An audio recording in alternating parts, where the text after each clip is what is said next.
Selamat pagi, salam dahsyat, luar biasa. Jumpa lagi bersama Naked Trader 21. Saya Joko Cahyadi. Pagi kali ini sahabat, saya ingin sharing ya pengalaman saya pribadi. Tadi pagi saya mencoba untuk melihat di YouTube, ada beberapa komen yang mungkin ada kaitannya topik yang saya akan ulas pada kesempatan pagi kali ini. Mungkin pernahkah Anda ya, ini pengalaman awal saya dulu ya, saat kita mau kita beli ya di market buy, kemudian harga itu selalu turun. Kemudian sebaliknya saat kita melakukan sell, harga itu selalu naik. Bahkan ketika kita masang limit order, itu selalu kejemput. Nah, ini pengalaman ini mungkin ada kaitannya dengan saya akan menjawab pertanyaan-pertanyaan teman-teman. Nah, saya akan membuka rahasia atau bagaimana kira-kira menyikapi hal tersebut. Namun sebelum saya ulas, tentunya selalu izinkan saya untuk memberi salam, memberi hormat kepada sahabat-sahabat trader, juga sahabat YouTuber di seluruh Nusantara. Semoga pada kesempatan pagi kali ini Anda semua dalam kondisi berbahagia dan luar biasa.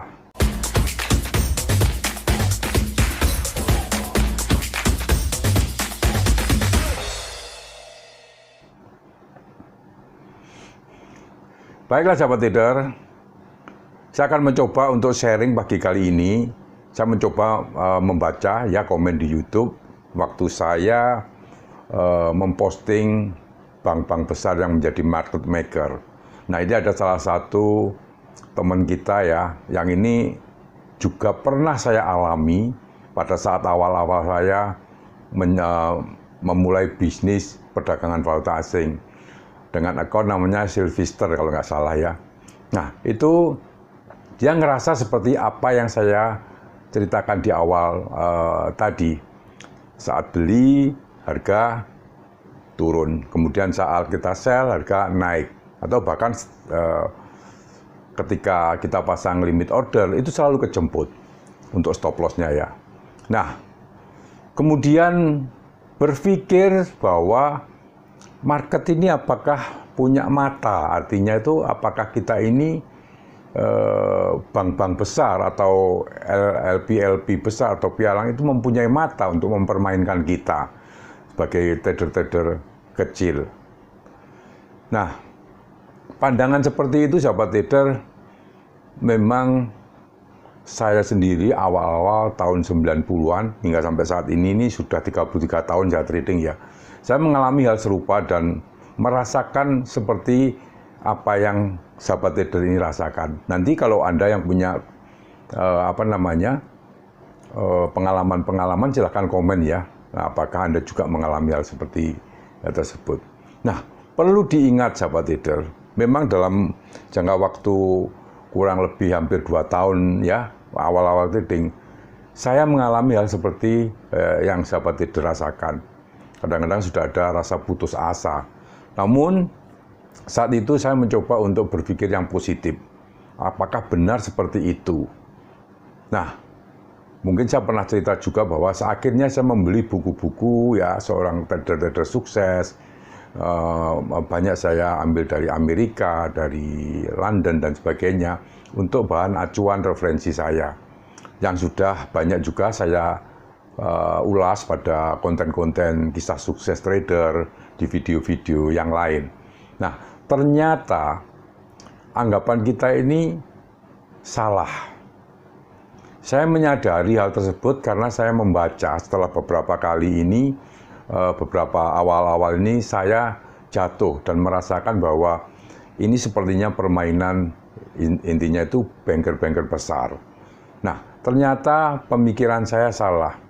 Setelah saya mencoba membaca, saat ini pun ya, ini transaksi perdagangan forex itu tidak kurang dari 6 triliun US dollar. Bisa dibayangkan, apakah artinya kita yang hanya trader retail yang jumlahnya tidak besar, apakah mereka juga ngawasi untuk hal tersebut? Ternyata begitu besarnya besarnya transaksi tersebut, itu sangat tidak relevan kalau mereka mengawasi kita satu persatu. Nah, ternyata setelah saya membaca buku-buku yang mana orang-orang sukses tersebut, setelah saya coba untuk kupas satu persatu dan saya baca satu persatu, ternyata saya baru sadar bahwa saya yang salah. Nah ini, saya garis bawahi, ternyata selama trading saya ini saya yang salah. Maka akibatnya setiap kali kita beli harganya turun. Setiap kita beli, kita jual harganya naik. Bahkan setiap kali kita pasang stop loss kita kejemput. Nah, setelah saya mencoba untuk memahami para trader-trader besar, oh ternyata selama ini kita selalu melawan tren. Ingat sahabat trader, kita hanya sebagai trader kecil. Apalah artinya kita sebagai trader yang retail dengan mereka yang punya istilahnya kapasitas modal yang sangat besar. Nah, sebaiknya kita harus mengikuti tren.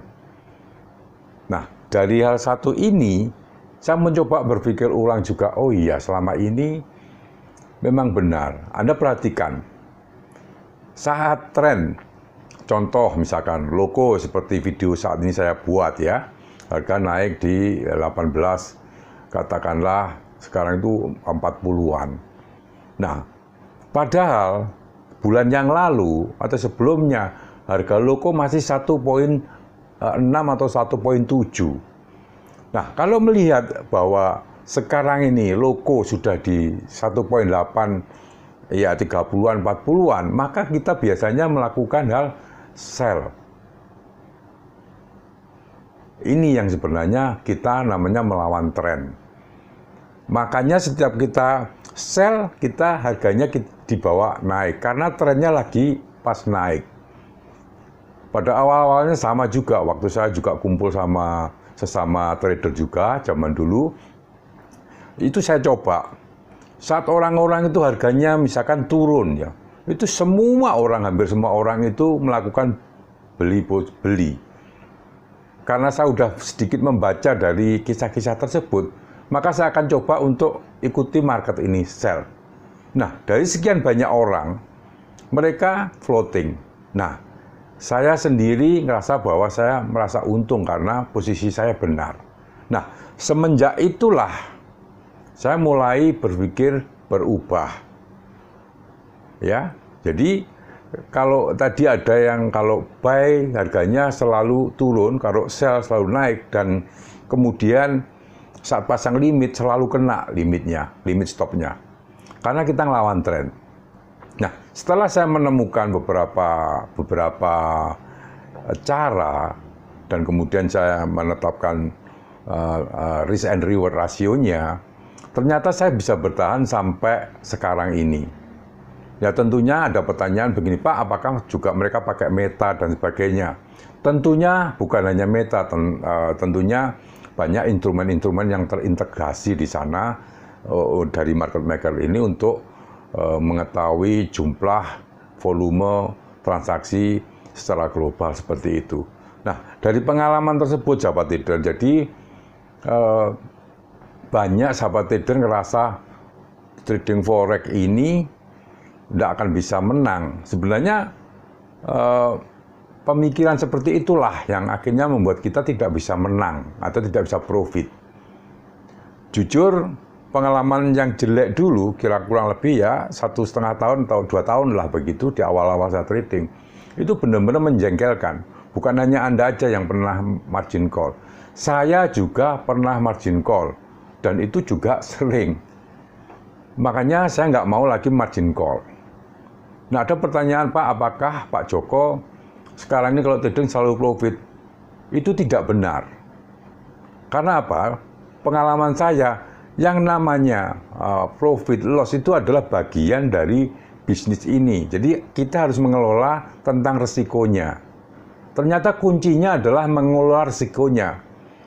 Nah, yang membuat Anda mungkin berpikir, Pak, kalau dipasang stop loss selalu kena. Itu salah Anda menentukan trennya. Ya, Anda salah menentukan trennya, makanya selalu kena kejemput. Nah, apakah Pak Joko, misalkan pertanyaannya begini, apakah Pak Joko setiap kali pasang stop loss tidak selalu kena? Tidak selalu kena, tapi juga pernah kena. Minimal kalau saya kena stop loss-nya, saya sudah tahu bahwa prediksi saya salah. Kesalahan yang paling fatal yang dilakukan oleh teman-teman kita, ya, sobat trader semua, itu tidak mau mengakui kesalahannya. Artinya masih berpikir bahwa Anda berpikir kalau beli, misalnya prediksi, ini nanti bakalan naik, misalkan di bawah turun ya, kalau saya udah kena stopnya, mereka masih berpikir nanti pasti balik. Nah, Anda tidak mau mengakui kesalahan-kesalahan ini, makanya Anda tidak pernah bisa mengatur manajemen risiko dengan benar. Nah, saya sendiri trading paling suka membatasi risiko. Ya, membatasi risiko. Nanti ini kita juga bisa akan coba sambung ya, bagaimana caranya hidup ini, trading ini kita bisa tenang. Nah, satu nanti setelah video ini saya akan buat juga mengenai tolok ukur. Tolok ukur Anda sebagai trader itu bisa profit. Contohnya begini. Kalau selama Anda trading, ya, trading saat ini, Anda masih merasa gusar, panik, terus ada rasa tidak tenang kalau tidak melihat market atau harga, itu pertanda bahwa cara Anda masih belum benar. Ini kuncinya. Jadi Anda coba tes sendiri. Apakah setiap kali Anda beli atau jual di sana, Anda bisa merasa tenang. Nah, kalau sudah merasa tenang, artinya Anda sudah bisa menetapkan risiko dengan benar. Tapi kalau masih panik, kemudian masih punya rasa tidak tenang, itu tandanya cara Anda masih keliru.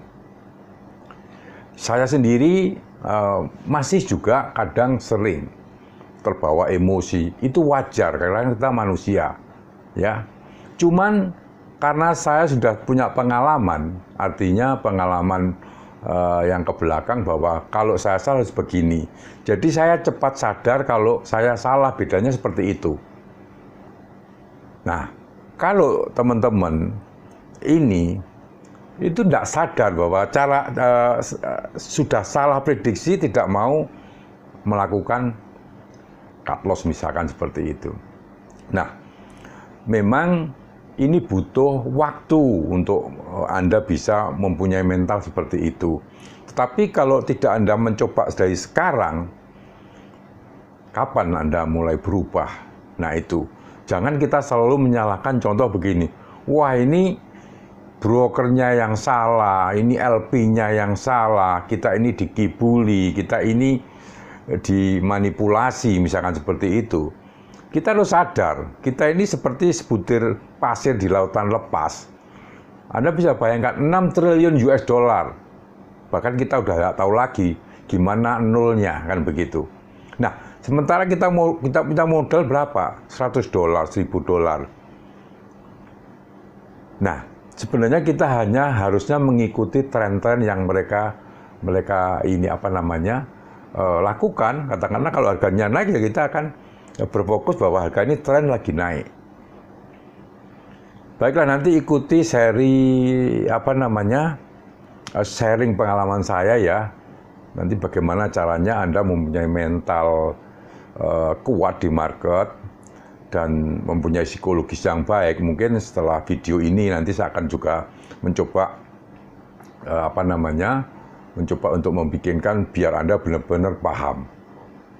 Baiklah sahabat trader, hanya itu yang bisa saya sampaikan pada kesempatan pagi kali ini.